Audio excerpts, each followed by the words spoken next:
Je vous le disais au début de cette édition, Jean-Marc Ayrault qui s'est engagé aujourd'hui à la réalisation intégrale du futur métro automatique Grand Paris Express d'ici à 2030. Nous avons en ligne à nouveau Robert Cadalbert, président PS de l'agglomération de Saint-Quentin en Yvelines.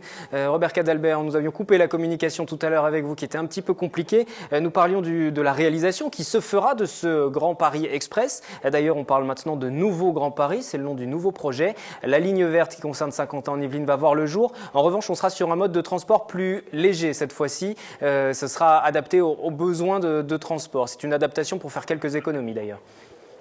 Tout à fait. C'est ce qu'on a toujours demandé avec le maire de Guyancourt, c'est d'avoir un métro léger, automatique, mais qui correspond aux besoins de la population et qui soit effectivement en surface.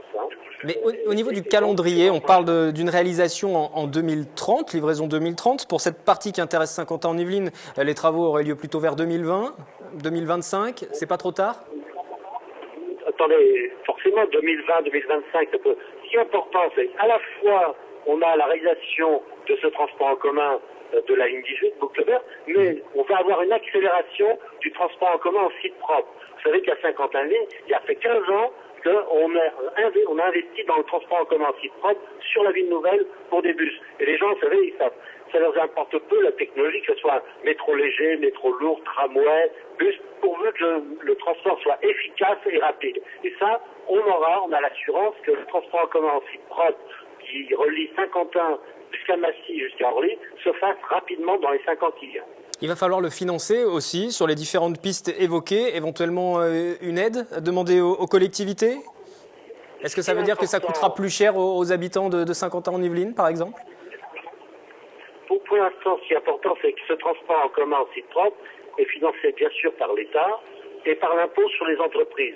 Ce qu'on demande, c'est que ce matraquage qui est fait sur les entreprises, qui a été fait par la loi Sarkozy sur le Grand Paris, soit effectivement modifié afin que les investisseurs puissent continuer à investir à Saint-Quentin en Yvelines.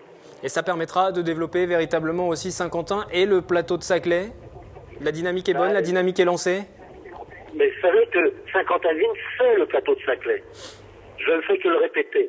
C'est toute la partie occidentale du plateau de Saclay, Saint-Quentin-Yvelines. Donc on ne peut pas parler et du plateau de Saclay et de Saint-Quentin-Yvelines, puisque c'est la même chose.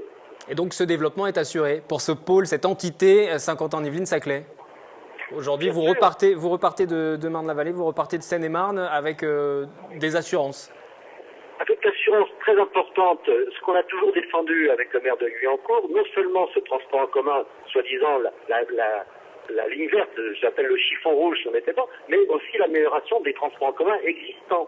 Et Jean-Marc Ayrault, le Premier ministre, c'est avec le STIF qui soit le coordinateur de l'ensemble de l'amélioration des transports et pas simplement de la Société du Grand Paris.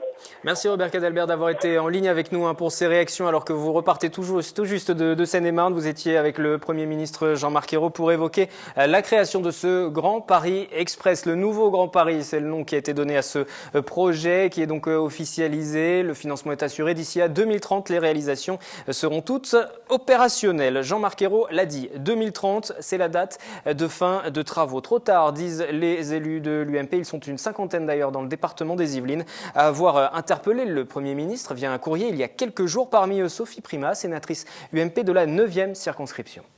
2030, c'est trop loin. Tout retard qui est pris aujourd'hui est un retard sur la compétitivité, est un retard sur l'attractivité de notre capitale et encore une fois de la France en entier. Valérie Pécresse est très active, comme vous le savez, sur ce dossier-là, évidemment, en tant que leader de l'opposition dans la région.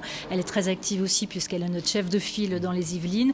Elle a été à la pointe de ce projet sur Saclay. Elle donc pas prêt, nous ne sommes pas prêts de lâcher la contestation si jamais une partie de ce projet devait ne pas voir le jour. Le Grand Paris est un et indivisible, c'est-à-dire qu'il a été mis en place et souhaité par Nicolas Sarkozy pour être un grand projet unique qui permette à l'ensemble de la région parisienne de devenir une région capitale.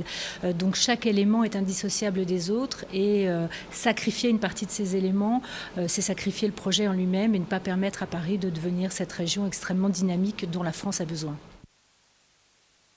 Une autre réaction, celle du MEDEF Île-de-France, satisfaction concernant le financement pour le syndicat des patrons. Pas de nouvelles taxes sur les entreprises, mais un regret en revanche de ne pas voir naître un partenariat public-privé pour les réalisations. Et puis surtout que la desserte du plateau de Saclay soit insuffisante pour le faire rivaliser à l'avenir avec les autres pôles d'innovation mondiaux. C'est le point de vue du MEDEF Île-de-France qui a été communiqué il y a quelques instants. Nous restons dans le domaine du transport avant de penser au Grand Paris Express. Les usagers de la ligne La Verrière, La Défense aimeraient pouvoir tout simplement reprendre le train, reprendre leur ligne. Le trafic est suspendu depuis 24 février en raison d'un incendie. La direction semble les avoir entendus. Une réouverture partielle est d'ores et déjà annoncée pour demain. Bonne nouvelle pour les usagers de la ligne U, celle reliant La Verrière à La Défense. Une reprise somme toute partielle du trafic est prévue ce jeudi 7 mars à raison d'un train par demi-heure aux heures de pointe et un train par heure aux heures dites creuses. À noter que la liaison sera directe entre les gares de Saint-Cloud et de La Défense, sans desserte des gares du Val-d'Or, de Suresnes-Mont-Valérien et de Puteaux. Première partie de la reprise normale du trafic le samedi 9 et le dimanche 10 mars. Reprise totale du trafic jeudi 14 mars. D'ici là, et compte tenu du nombre réduit de trains rétablis sur la ligne U, les voyageurs sont invités à continuer à emprunter les itinéraires alternatifs, ligne C du RER ou ligne N jusqu'à Montparnasse. Pour rappel, le trafic est interrompu depuis le 24 février à la suite d'un incendie au poste de signalisation en gare de Sèvres, ville d'Avray. La destruction du poste avait occasionné la perte des systèmes de signalisation sur près de 3 km de voies.